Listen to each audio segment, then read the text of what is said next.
Good morning friends, कैसे हैं आप सब लोग। मैं हूं निखिल और ज्ञानबाजी यूट्यूब चैनल पे एक बार फिर से आप सबका स्वागत है। डेली करंट अफेयर सीरीज का लेक्चर नंबर 11। आज का दिन है गुरुवार और तारीख है 25 और हम लेकर आए हैं पिछले 4 दिनों का शानदार करंट अफेयर्स।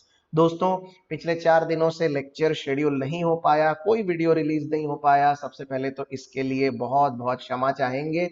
एक्चुअली में कुछ फैमिली इश्यूज थे जिसमें मॉम की तबीयत खराब हो गई थी and I have to travel all the way to Raipur. But अब शी इज वेरी वेल और अब लेक्चर अपने गति से बिल्कुल यहाँ से सामान्य चलेगा। तो आज से हम अपनी सीरीज को फिर से रीस्टार्ट कर रहे हैं और आप सबसे निवेदन है कि आप सीरीज के सारे लेक्चर्स को ऐसे ही देखते रहिए और state bank of India clerk, PO और एसएससी की अपनी तैयारी में किसी भी प्रकार की कोई कमी मत होने दीजिए। तो चलिए आज का काम शुरू करते हैं। जनरल अवेयरनेस के कुछ टॉप क्लास क्वेश्चंस जो कि एग्जाम पर्सपेक्टिव से बहुत नहीं बहुत ज्यादा जरूरी है। So here we go. अपनी नोटबुक और पेन रेडी रखिए और एक एक करके मेरे साथ क्वेश्चन सॉल्व करना शुरू करिए। ये रहा question number 1। India was elected as a non-permanent member of United Nations Security Council with how many votes?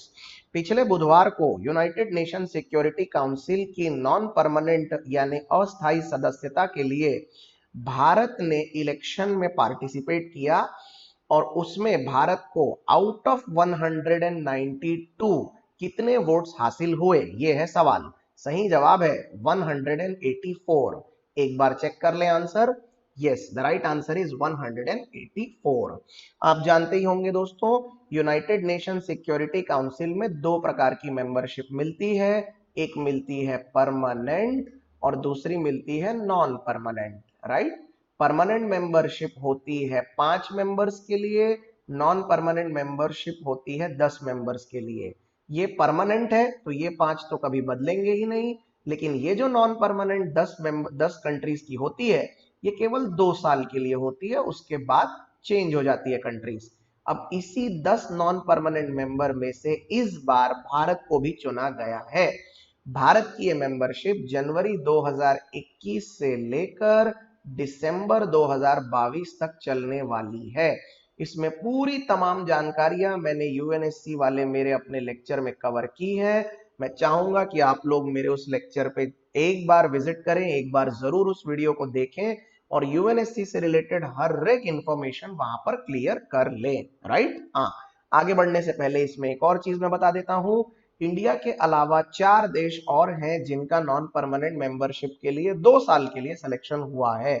मैं आपको एक एक करके नाम बता देता हूं। पहला तो इंडिया, जैसा कि आप सब जानते ही हैं। दूसरा आयरलैंड, तीसरा मेक्सिको, चौथा नॉर्वे और पांचवा केन्या। ये है वो 5 कंट्रीज। अब इनको याद रखने के लिए एक सिंपल सा कोड याद रखिए। वो क्लोरोमिंट वाला मिंट होता है ना, वो मिंट के जगह मिंक, ये एक छोटा सा कोड हमने आपके लिए बनाया है। एम से मैक्सिको, आई से आयरलैंड, आई से इंडिया, एन से नॉर्वे और के से केन्या। तो यदि आपसे कोई पूछे कि इस साल कितने कंट्रीज का सिलेक्शन यूएनएससी में हुआ, कहना 5 कंट्रीज का। कौन कौन सी? तो ये फॉर्मूला याद रखना, मिंक। राइट। और भारत को 184 वोट्स मिले हैं। यस दोस्तों, ये एक बहुत बढ़िया सा चार्ट मैं आपके लिए स्पेशली लेकर आया हूं, इसको एक बार आप ध्यान से देखिए। अभी तक भारत नॉन परमानेंट मेंबर कितने बार बन चुका है यूएनएससी में, तो टोटल अगर आप देखेंगे तो 8 बार बन चुका है। ये हमारी 8वीं सदस्यता है और इस बार हमको 184 वोट्स मिले हैं। भारत को सबसे ज्यादा वोट मिले थे 2011-12 में, जब 191 कंट्रीज में से 187 कंट्रीज ने भारत के लिए वोट किया था। उस समय हमारा विनिंग परसेंटेज जो था वो 98% के आसपास था। इस बार 96% है। नॉट बैड, लेकिन this is something which eventually takes place और ये हमारी 8वीं मेंबरशिप है। ऑल राइट, ये याद रहेगा। आगे बढ़ते हैं। Which nation's president has signed a bill calling for sanctions against Chinese officials over their treatment of Uyghur Muslim? सबसे पहले मैं अपने सारे स्टूडेंट को बता देता हूं इसका प्रोनाउंसिएशन क्या है दोस्तों। ठीक से एक बार देख लो। उइघर, उसको उइघर उइघर ऐसा ना कहे, it is Uighur. Uighur Muslims. Right. तो वीगर मुस्लिम के खिलाफ होने वाले अत्याचारों को लेकर कौन से देश के राष्ट्रपति ने चाइनीज अधिकारियों के ऊपर सैंक्शंस का मतलब प्रतिबंध लगा दिए हैं? यहां सही जवाब है option number B, USA. Yes, the right answer is USA. इस वक्त यूएसए और चाइना के बीच में एक कोल्ड वॉर जैसी स्थिति है, आप सब जानते ही हैं। और कोविड 19 पेंडेमिक के वजह से डोनाल्ड ट्रंप बहुत नाराज है। डोनाल्ड ट्रंप ये मानते हैं कि ये पूरी कोरोना बीमारी जो है वो चाइना के वजह से पूरे दुनिया भर में फैली है, और अब उस पूरी बर्बादी का वो बदला लेना चाहते हैं। और उस चक्कर में चाइना को जहां जहां घसीटा जा सकता है, जो जो चाइना के खिलाफ किया जा सकता है, वो सारे ही काम अमेरिका इस वक्त करना चाहता है। उसी कड़ी में चाइना के नॉर्दर्न साइड में रहने वाले वीगर मुसलमान, चाइना के इस उत्तरी प्रांत में रहने वाले जिनजियांग प्रोविंस में रहने वाले वीगर मुसलमानों के खिलाफ चाइना जो अत्याचार करता है, उसको लेकर अब अमेरिका ने आवाज उठाना शुरू कर दिया है और चाइना को घेरना शुरू कर दिया है उस मामले में। मजे की बात तो यह है कि पाकिस्तान को भारत में हो रहे मुसलमानों के ऊपर किसी तरह की गई कोई भी बात पर आपत्ति नजर आती है, लेकिन चाइना जो वीगर मुसलमानों के साथ व्यवहार करता है वो कभी भी पाकिस्तान को दिखाई नहीं देता, या पाकिस्तान अपना मुंह बंद रखता है इन बातों पे। बड़ी ही अजीब परिस्थिति है। आगे बढ़ते हैं दोस्तों, क्वेश्चन नंबर 3 पे।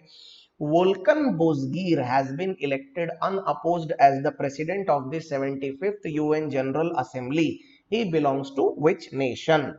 ये क्वेश्चन भी मैंने अपने यूएनएससी वाले लेक्चर में कवर किया ही था कि यूनाइटेड नेशन जनरल असेंबली के 75वें सेशन के लिए वोल्कन बोजगीर साहब का अभी अभी सिलेक्शन हुआ है। तो ये कौन से कंट्री के हैं? सही जवाब है ऑप्शन नंबर डी, टर्की। एक बार चेक कर लें। यस, ये एक बहुत बड़े डिप्लोमेट और पॉलिटिशियन है वोल्कन बोजगीर। याद रखना, यूनाइटेड नेशन जनरल असेंबली की जो सदस्यता होती है वो 1 साल के लिए मिलती है। It is offered to 1 year. Volkan Bozkir साहब को सितंबर 2020 में ज्वाइन होना है और सितंबर 2021 तक इनकी सदस्यता कायम रहेगी। ऑलराइट, चलिए चलते हैं अगले क्वेश्चन पे। Question number 4। Karnataka bank has launch a special health insurance policy with validity period of dash days to cover the uncertainties posed by कोविड-19 पेंडेमिक। कितने दिन की validity period health insurance policy की रखी है कर्नाटका बैंक ने कोविड-19 पेंडेमिक के वजह से? यहां सही जवाब है option number D, 120। The right answer is 120। याद रहेगा आपको। यस दोस्तों, कर्नाटका बैंक के जरा मुझे सीईओ साहब का नाम बता देना। Who is the CEO of Karnataka bank? मैं बता देता हूं आपको, महाबलेश्वरा। साउथ इंडियन है, महाबलेश्वरा एमएस, ये है उनका नाम। और हेडक्वार्टर कहाँ है? हेडक्वार्टर है कर्नाटका बैंक का मैंगलोर में। राइट, कर्नाटक के मैंगलोर में इसका हेडक्वार्टर है। ऑल राइट, ये बेसिक इंफॉर्मेशन जरूर याद रखना। बिगिनर्स के लिए मैं एक बार फिर से बता दूं, इस तरह के क्वेश्चन एग्जाम में आते हैं 1 मार्क के लिए। सो प्लीज प्लीज ये सब बातें जरूर याद रखिए। आगे बढ़ते हैं। How much fund has been allocated for Garib Kalyan रोजगार अभियान? आपको पता ही होगा कि आत्मनिर्भर प्लान के समय, इनफैक्ट उससे पहले भी जब कोविड 19 पेंडेमिक फैल रहा था, तो गरीब कल्याण रोजगार अभियान के बारे में सरकार ने बात की थी। सवाल यह है कि उसमें कितने फंड्स अलोकेट किए गए हैं? सही जवाब है ऑप्शन नंबर ए, 50,000 करोड़ रुपए। 50,000 करोड़ रुपए की राशि से ये बनने वाला है। इसमें अगर आपको किसी ने पूछा कि ये गरीब कल्याण योजना में बेसिकली कौन सी चीजें इंट्रोड्यूस होंगी, तो कहिएगा कि एम नरेगा जो है उसमें एक्स्ट्रा फंड अलोकेट करके सरकार रोजगार निर्माण के काम शुरू कर रही है। What is M NREGA? Mahatma Gandhi national rural employment guarantee act program. अब एक्चुअली में वो प्रोग्राम बन चुका है, पूरा का पूरा एक्ट तो कब का पास हो गया। तो ये जो पूरा का पूरा कार्यक्रम है, ये गरीब कल्याण रोजगार में किया जा रहा है ताकि लोगों को कोरोना के संकट में भी नौकरियां मिल सके। ऑलराइट, आगे बढ़ते हैं।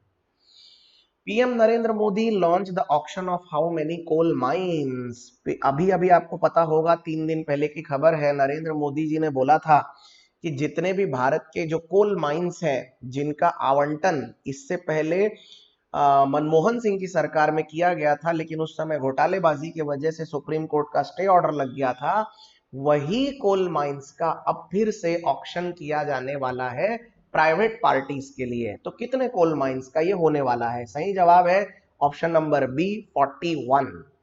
ये रहा ऑप्शन नंबर बी 41। क्लियर है ये? दोस्तों आगे बढ़ने से पहले यहां पर मैं एक बात आपको ढंग से समझा देता हूं। हमारे देश में कोयले का जो खनन होता है, खनन का मतलब होता है माइनिंग, ये माइनिंग अभी भी भारत सरकार खुद करती है।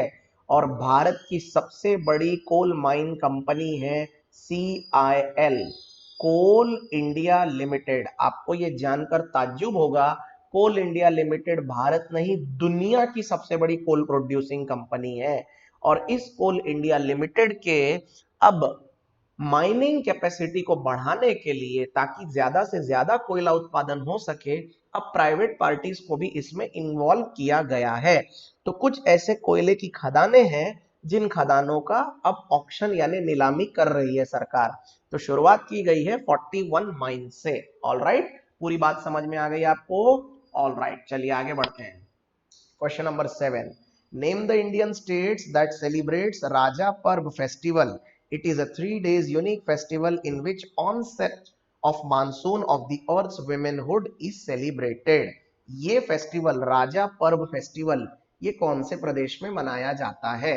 ये राजा पर्व फेस्टिवल को एक्चुअली में मिथुन संक्रांति भी कहते हैं। ये मनाया जाता है दोस्तों ओडिशा में। सही जवाब है option number D, Odisha. Yes, alright. किसी ने आपको पूछ लिया राजा पर्व के जगह अगर मान लो मिथुन संक्रांति लिख दिया, तो नाम याद रखना भैया, कंफ्यूज मत हो जाना। एग्जाम में ऐसे भी पूछा जा सकता है। बड़ा फेमस नाम है ये मिथुन संक्रांति। ऑलराइट, राजा पर्व को ही कहते हैं ये। ओके, आगे बढ़े। उड़ीसा के सीएम कौन है बाय द वे? उड़ीसा के सीएम नवीन पटनायक। ऑलराइट, आगे चलते हैं। On which day the Sustainable Gastronomy Day is observed globally every year to acknowledge gastronomy as a cultural expression related to nature as well as the cultural diversity of the world। Sustainable gastronomy day ये कब मनाया जाता है? ये है हमारा सवाल। सही जवाब है 18 जून, ऑप्शन नंबर ए 18 जून। ओके, आगे बढ़ने से पहले बैंकिंग के सारे बच्चों को इस तरह की चीजों को बिना इग्नोर किए ही आगे जाना चाहिए। आदत डाल लीजिए प्लीज। सवाल आपके सामने होता है और उसके बाद हम क्योंकि ध्यान नहीं देते, ये बाद में एक बार फिर अगला सवाल बन के सामने आएगा। गैस्ट्रोनॉमी का मतलब क्या होता है दोस्तों? What do you mean by gastronomy? Gastronomy का मतलब होता है practice of cooking and eating good food. Good food, ये बात समझ में आ गई आपको? नोट कर लिया आपने? Yes, that is gastronomy. Clear हुआ ये? 18 जून इसका राइट आंसर है। ऑलराइट, आगे बढ़ते हैं क्वेश्चन नंबर 9 पे। Name the country which will host the 4th edition of the Asian youth para games scheduled to be held in December 2021। Asian youth para games जो कि अगले साल दिसंबर में होने वाले हैं, वो कहां होने वाले हैं? सही जवाब है ऑप्शन नंबर ए, बहरीन।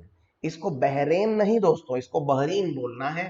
तो सही जवाब है बहरीन। समझ में आ गया आपको?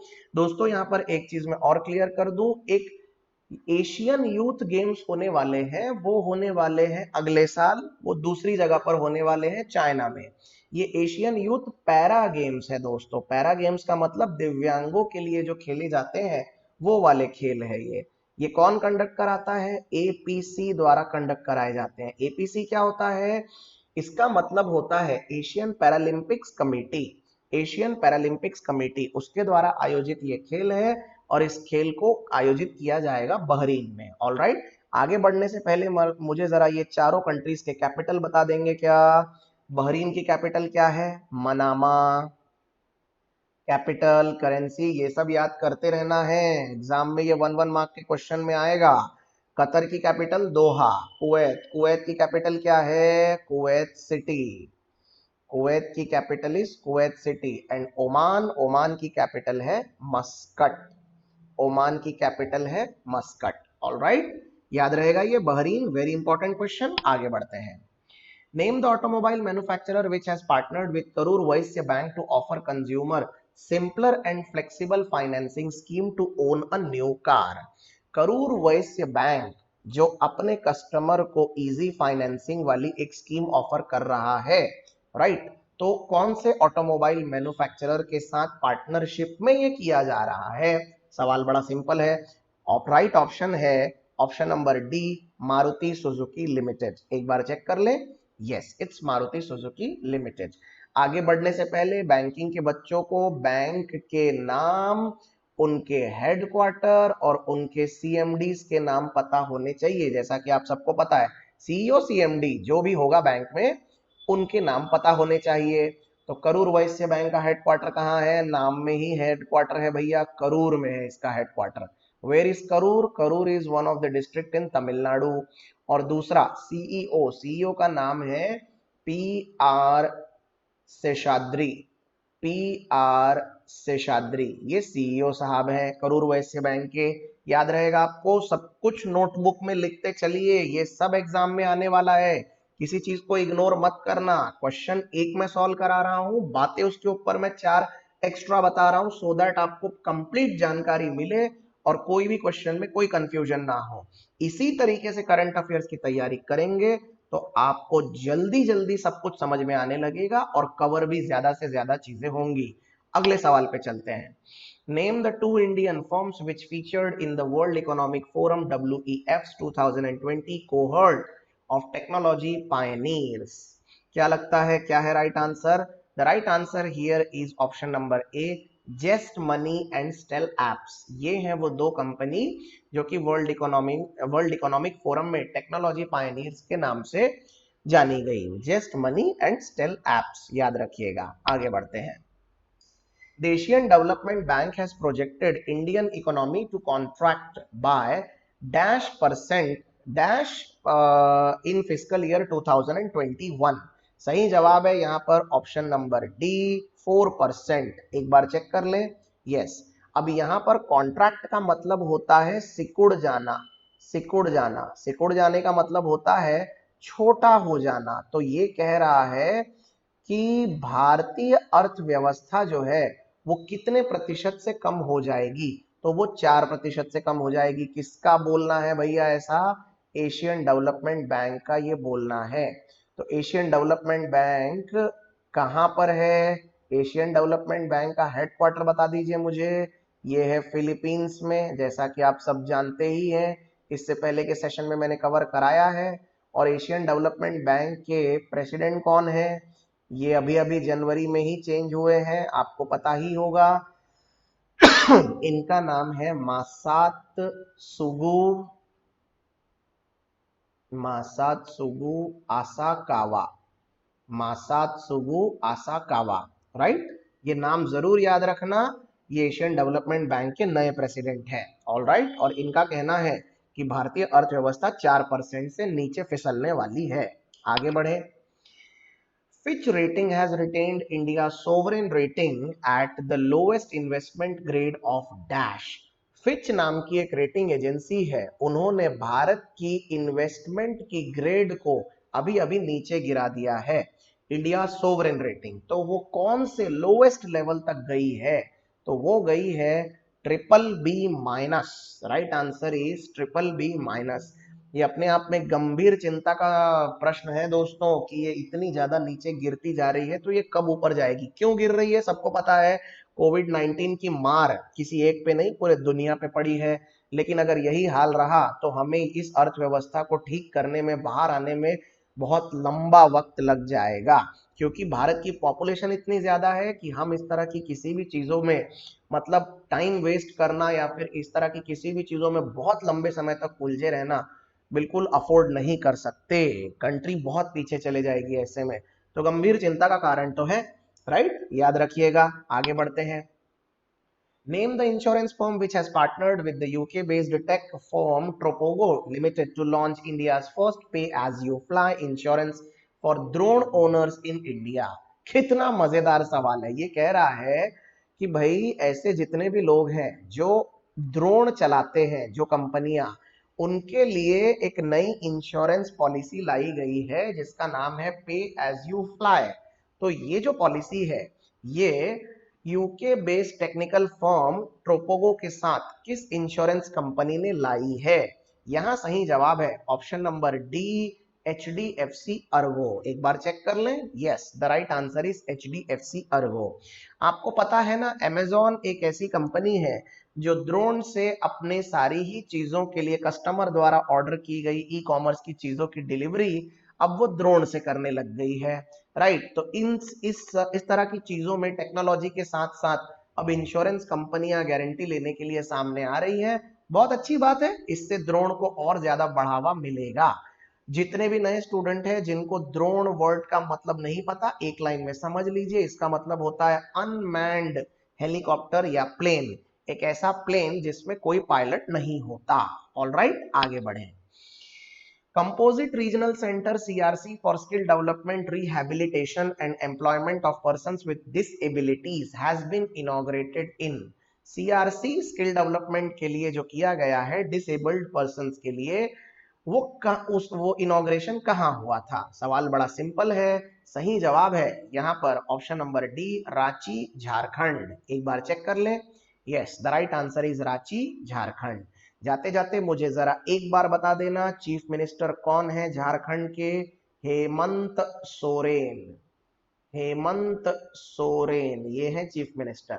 बिहार के कौन है? सबको पता है, नीतीश कुमार।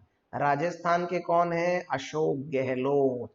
और हरियाणा के कौन है? मनोहर लाल खट्टर, MLK। ऑलराइट, याद रखिएगा, chief minister, governor, president, prime minister, currency, capital, ये सब चीजें क्लर्क लेवल पे पूछी जाती थी, पूछी जाती हैं और आगे भी ऐसा ही होता रहेगा। इसीलिए इनकी बार बार बार बार रिवीजन करते चले, बहुत जरूरी है। आगे बढ़े। Name the former Goa minister who passed away recently. He served as the cabinet minister from August 13, 1977 to April 27, 1979. सही जवाब है option number A, Achyut Kashinath Sinai Usgaonkar.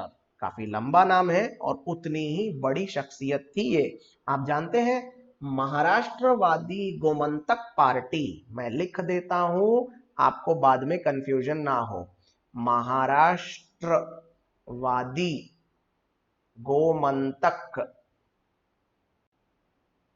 Party, इसके लीडर थे ये। राइट, और जानी मानी हस्ती थे, अभी अभी इनका निधन हुआ है। ऑलराइट, आगे बढ़े दोस्तों। Question number 17, name the term of BCCI ombudsman have been fixed extended for 1 year. Name the ombudsman। BCCI ने अभी अभी ombudsman नाम की जो पोजीशन होती है उसका कार्यकाल 1 साल से बढ़ा दिया है। तो फिलहाल BCCI के ombudsman कौन है? सवाल ये है। सही जवाब है option number A, DK Jain. Check कर ले जरा। Yes, it's DK Jain. Okay, आप मुझे एक बार बताइए, ओम्बुड्समैन का मतलब क्या होता है? मैं आपको सिंपल भाषा में बता देता हूं। ओम्बुड्समैन का मतलब होता है कि ये रहे कस्टमर। राइट, ध्यान से समझ लेना, आज के बाद ये कभी नहीं भूलेंगे आप।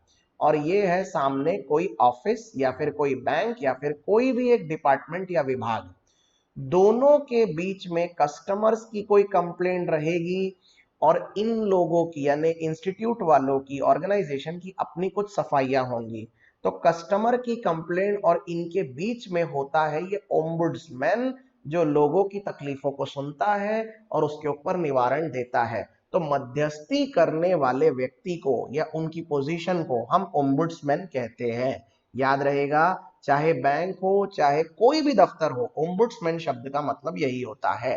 ऑलराइट, किसी ने इंटरव्यू में पूछ लिया तो बिल्कुल याद रखना भैया, ओम्बुड्समैन, ये नया नहीं होना चाहिए आपके लिए। हाँ, और BCCI मतलब भारतीय क्रिकेट कंट्रोल बोर्ड, सबके सब जानते ही होंगे। आगे बढ़ते हैं दोस्तों। Question number 18, the board of insolvency and bankruptcy board of India has reconstituted the advisory committee on corporate insolvency resolution and liquidation. The advisory committee will be chaired by. सही जवाब है यहां पर Uday Kotak. The right answer is option number A, Uday Kotak. Okay, तो सवाल को ठीक से समझने की कोशिश करिए। Board of insolvency and bankruptcy board of India, ये रहा पूरा का पूरा सवाल। ऑलराइट, तो क्लियर रखना, काफी इंपॉर्टेंट क्वेश्चन है। और उदय कोटक साहब कौन है? कोटक महिंद्रा बैंक के चेयरमैन। किसी ने पूछ लिया तो याद रखना, कोटक महिंद्रा बैंक के chairman, CM of Kotak Mahindra. हालांकि कोटक वालों के और भी बहुत से अलग अलग बिजनेसेस हैं, लेकिन this is one of them. Alright, आगे बढ़ते हैं। प्राइम मिनिस्टर मुख्य मेदन कली अबिल गाजीब, नाम बड़ा कॉम्प्लिकेटेड है भाई, has resigned from the post. He was the prime minister of which country? ये जो सज्जन है, जैसा कि आप देख सकते हैं, बड़ा कॉम्प्लिकेटेड नाम है, ये प्राइम मिनिस्टर थे और जिन्होंने अपने पद से इस्तीफा दे दिया। सवाल बड़ा सिंपल है कि कौन से कंट्री के थे। यहां राइट आंसर है option number B, Kyrgyzstan. Alright, तो याद रखिएगा, right answer is option number B, Kyrgyzstan. आगे बढ़ने से पहले सारे ही न्यू कमर्स को मैं एक बार फिर से इन सारी कंट्रीज की कैपिटल बता देता हूं, तो मेरे साथ साथ जरा रिपीट करिए और याद रखिए। उज्बेकिस्तान की कैपिटल क्या है? बिश्केक। सॉरी सॉरी, माफ करना दोस्तों, ये बिश्केक नहीं है, बिश्केक कैपिटल है किर्गिस्तान की, माफ करना। Bishkek is the capital of Kyrgyzstan.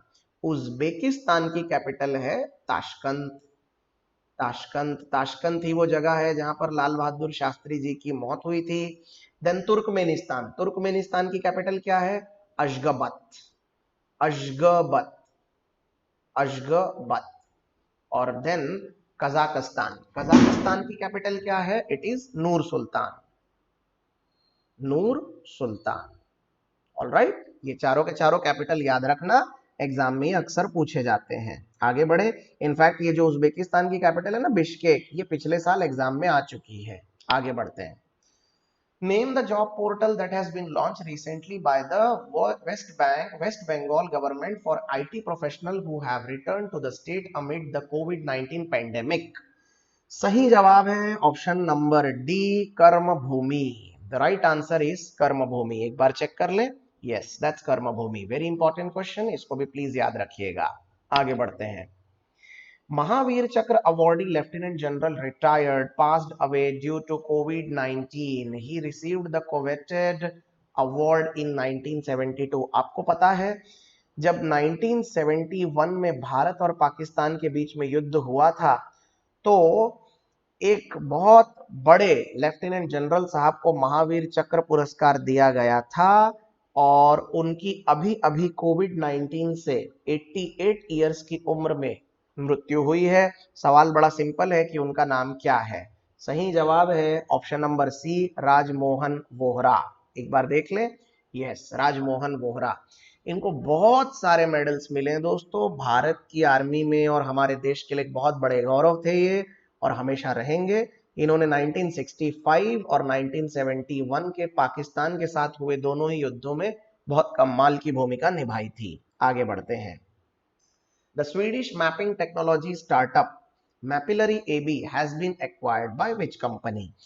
एक स्वीडिश की मैपिंग कंपनी है, यानी मैप से संबंधित सारी टेक्नोलॉजी, सारी अपनी इमेजेस और उससे संबंधित सारी टेक्नोलॉजी को अपग्रेड करते रहने के लिए इनको किसी ने एक्वायर कर लिया है, इस कंपनी को। तो किसने किया है? सही जवाब है ऑप्शन नंबर बी, फेसबुक ने। एक बार चेक करें, यस मार्क जकरबर्ग के फेसबुक ने। फेसबुक को अपने यानी लोकेशंस के लिए या फिर मैपिंग के लिए इन सब चीजों की जरूरत पड़ती है, so they have acquired this company. आगे बढ़े। Who among the following has won 2020 German trade peace prize? Right, इनमें से किसको अभी अभी जर्मन ट्रेड पीस प्राइज मिला है 2020 का? सही जवाब है option number C, Amartya Sen. Amartya Sen. दोस्तों, अमर्त्य सेन जी के बारे में दो बातें बताना बहुत जरूरी है, आप भी याद रखना, किसी जीडी में इंटरव्यू में आपके लिए बहुत काम आएंगी। अमर्त्य सेन नोबल पुरस्कार विजेता है, नोबल प्राइज। और आप सबको पता है कि नोबल प्राइज 6 अलग अलग कैटेगरी में मिलते हैं, तो इनको किस में मिला है? इनको मिला है अर्थशास्त्र में, इकोनॉमिक्स के लिए। और अमर्त्य सेन जो थे वो सलाहकार थे, ही वॉज अ काउंसिलर। और किसके सलाहकार थे? He was a councillor of Nicolas Sarkozy. Nicolas Sarkozy. Sir ये कौन है? सर हमको तो कुछ भी नहीं पता इसके बारे में। निकोलस सार्कोजी किसी जमाने में फ्रांस के राष्ट्रपति थे और उनके सलाहकार हुआ करते थे अमर्त्य सेन। तो बहुत बड़ी हस्ती है और अब इनको जर्मन ट्रेड पीस प्राइज से भी नवाजा गया है। ऑलराइट, बातें समझ में आ रही है आपको? आगे बढ़ते हैं। Who has been appointed as the brand ambassador of JSW cement? JSW cement ने अभी अभी दो लोगों को अपना ब्रांड एम्बेसडर बनाया है, तो आप बताइए राइट आंसर क्या होगा? बोलिए भैया, मैंने ऑलरेडी बता दिया। दो लोग बोलते साथ आपको समझ में आ गया होगा कि सही जवाब क्या होगा। It is both A and B, यानी right answer is option number D. तो कौन कौन बनाए गए हैं? सौरव गांगुली बीसीसीआई के प्रेसिडेंट और सुनील छेत्री, इन दोनों को बनाया गया है। एक बार राइट आंसर चेक कर लें। Yes, it's D. Sourav Ganguly साहब को कौन नहीं जानता, तो इनके बारे में चर्चा करना एनी हाउ जरूरी नहीं है, सबको सब कुछ पता ही है। बस मुझे इतना बता दीजिए, सुनील छेत्री साहब किस स्पोर्ट से संबंधित है? जरा मुझे कमेंट्स थ्रेड में बताइएगा, from which sport Sunil Chhetri belongs to, right? Bharat में सुनील छेत्री साहब एक जाना माना स्पोर्ट्स फिगर है। कमेंट्स थ्रेड में मुझे इसका आंसर आपकी तरफ से चाहिए। ऑलराइट, आगे बढ़ते हैं दोस्तों। Which portal was launched by government to promote R&D in mining mineral sector? इनमें से कौन सा नया पोर्टल भारतीय सरकार ने शुरू किया है research and development? R and D का मतलब होता है research and development in mining और मिनरल सेक्टर में। तो यहां पर सही जवाब है option number A, Satyabhama. Check कर ले। Yes, it's Satyabhama. गाइस, जितनी भी सरकारी ऐप जो नई नई आती है, जितने भी नए नए सरकार के पोर्टल लॉन्च होते हैं, ये सब आपको याद करना है। एग्जाम में इसके ऊपर 1-1 मार्क के क्वेश्चन आते ही है, इसलिए मैं अपने हर सीरीज में इस तरह के क्वेश्चन लेकर आता हूं ताकि आपकी तैयारी बहुत अच्छे से हो जाए। ओके, तो ये थे आज के 25 सवाल। उम्मीद करता हूं कि आपको काफी जानकारी मिली और आपने इसकी अच्छी प्रैक्टिस की और लिख के भी रखा। कल फिर मिलेंगे नए 25 क्वेश्चंस के साथ। जाते जाते आपको एक और बात बता देता हूं, कुछ स्टूडेंट्स ने ये पूछा था कि सर आप ये जो करंट अफेयर की सीरीज ले रहे हैं, क्या ये काफी होगी एसबीआई के लिए, क्या ये काफी होगी एसएससी के लिए? मेरा जवाब है 100% काफी होगी। भैया काफी नहीं होती तो फिर इस सीरीज में हम और भी बहुत सी चीजें लाते ही थे। आपको जो नोट्स दिए जा रहे हैं पीडीएफ रूप में और आपको ये जो क्वेश्चन कराए जा रहे हैं, आप बिल्कुल भरोसा रख के ये करते चलिए। बहुत जल्दी जनवरी से लेकर जून तक की पूरी रिवीजन भी मैं आपको इसमें करवा दूंगा और मेरा दावा है कि इस तरीके से आपकी एक शानदार तैयारी ऑलरेडी हो जाएगी करंट अफेयर्स की। तो बाकी की तैयारियों के साथ साथ सिर्फ सुबह का आधा घंटा आप करंट अफेयर्स की तैयारी के लिए ज्ञानबाजी यूट्यूब चैनल में डेडिकेटेड रखें और ये सारे क्वेश्चन अवश्य सॉल्व करें। दोस्तों, ये जो नीचे लिंक दी हुई है, इस लिंक पे जाइए और आज के करंट अफेयर्स की पूरी पीडीएफ विद सॉल्यूशन यहां से आप ले सकते हैं। ऑलराइट, आज के लिए केवल इतना ही। बहुत बहुत धन्यवाद लेक्चर को अंत तक सुनने के लिए। कल फिर नए क्वेश्चंस के साथ हम जरूर हाजिर होंगे। एंड इन द मीनवाइल एक और बात आपको बतानी है, कुछ नए टॉपिक्स हैं इंडिया चाइना के ऊपर, नेपोटिज्म के ऊपर, जिसके ऊपर जल्द ही मेरे लेक्चर्स आने वाले हैं। तो stay tuned and have a very very very warm healthy and nice day. Thank you so much.